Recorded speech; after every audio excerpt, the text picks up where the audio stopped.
Movilac,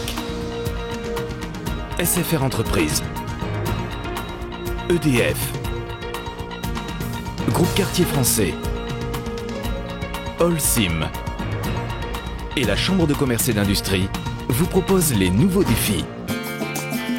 L'ADIR et RFO Réunion, avec le concours de l'Europe et la région, présentent les nouveaux défis.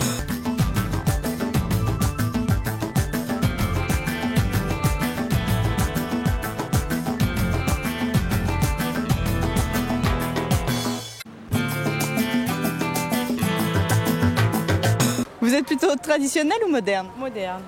Même pour le carré de maman? Traditionnel. Plutôt pour le carré de mémé. Et vous êtes plutôt frimeuse ou romantique? Un petit peu frimeuse. Romantique. Je suis plutôt frimeur ou romantique? Pas frimeur. Est-ce que vous êtes plutôt frimeuse ou romantique? Romantique plutôt. Comment vous définiriez votre style? Je suis une mamie moderne. Est-ce que vous êtes plutôt moderne ou traditionnelle? Assez traditionnel.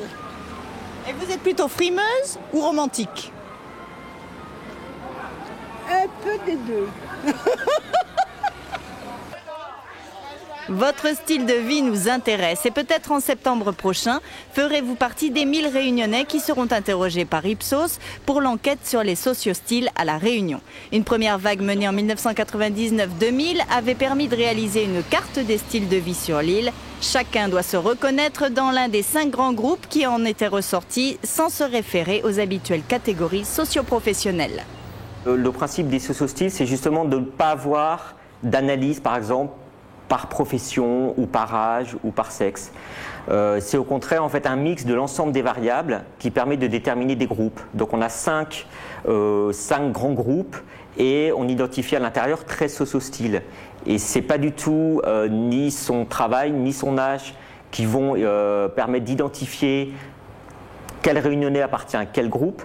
Mais au contraire, ça va être l'ensemble de ces comportements, c'est-à-dire on peut très bien avoir des moyens financiers, par exemple, assez restreints en termes de niveau de vie, mais par contre être dans la catégorie des frimeurs. Rappelez-vous, il y a 6 ans, aviez-vous un téléphone mobile, un abonnement Internet? Peut-être pas. Vos comportements ont changé. Une nouvelle photographie de la société réunionnaise s'impose. Cette actualisation, cette nouvelle vague, va permettre justement d'intégrer tous les phénomènes d'ouverture et également tous les phénomènes, en particulier dans les équipements TIC, les nouveaux comportements à la fois d'équipements en TV satellite, mais également en Internet, en téléphonie mobile. Et tous ces éléments-là, on a eu des taux d'équipement qui ont complètement explosé ces dernières années et forcément, ça induit sur les comportements de chacun. Êtes-vous responsable, romantique, branché, curieux, revendicateur, frustré, frimeur, volontariste? Vous faites le test en famille, voici le résultat pour le frimeur. On donne des noms à chacun des sociostyles, donc même si c'est un petit peu réducteur, il faut comprendre un petit peu ce que veut dire le frimeur. Le frimeur, c'est quelqu'un qui est hédoniste, c'est quelqu'un qui va profiter de la vie. En même temps, c'est quelqu'un qui va être débrouillard, qui va être opportuniste, il va être ouvert vers le monde, il va être ouvert sur Internet. Il est à la fois individualiste, mais en même temps, il appartient un petit peu à un clan ou à une tribu. C'est essentiellement des jeunes de moins de 30 ans, à la fois des hommes et des femmes, plutôt célibataires, plutôt urbains, très sensibles à tout ce qui est produits technologiques, produits aussi qui permettent de montrer à travers la possession qui on est. Bon, voilà pour les frimeurs et pour les romantiques alors.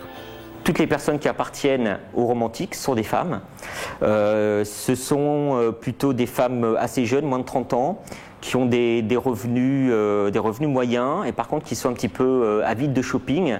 Mais je dirais que c'est un shopping qui est un petit peu réfléchi dans le sens où elles sont sensibles à la mode, à la beauté, à la décoration de leur foyer et elles sont assez sensibles aux publicités émotionnelles et romantiques. Il n'y a aucun homme romantique? Il n'y a aucun homme romantique. Les hommes romantiques sont dans une autre catégorie.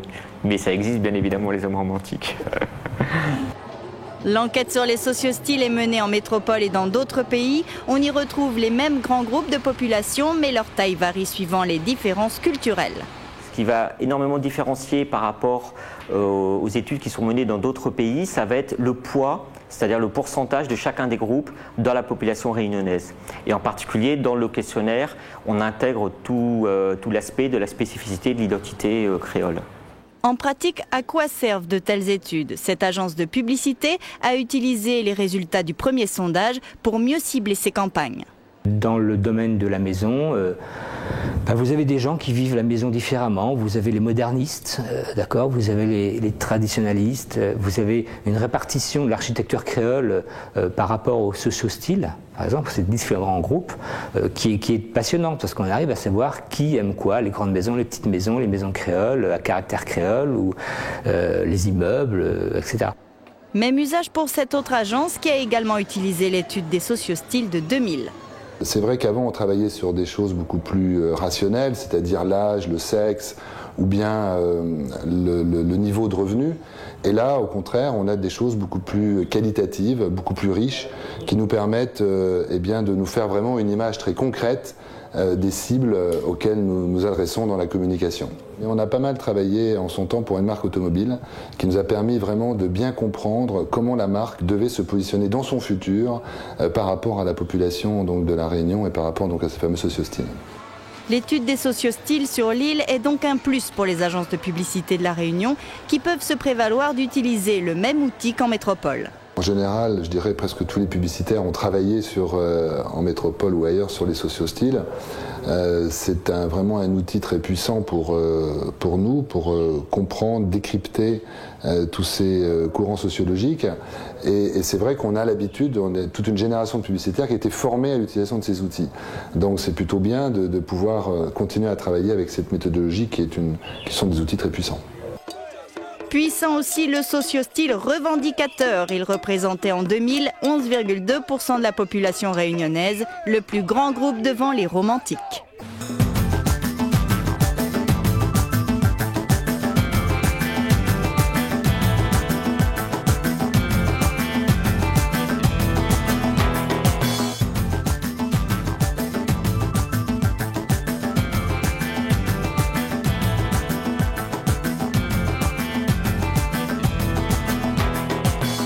Movilac, SFR Entreprises, EDF, Groupe Quartier Français, Holcim et la Chambre de commerce et d'industrie vous ont proposé les nouveaux défis.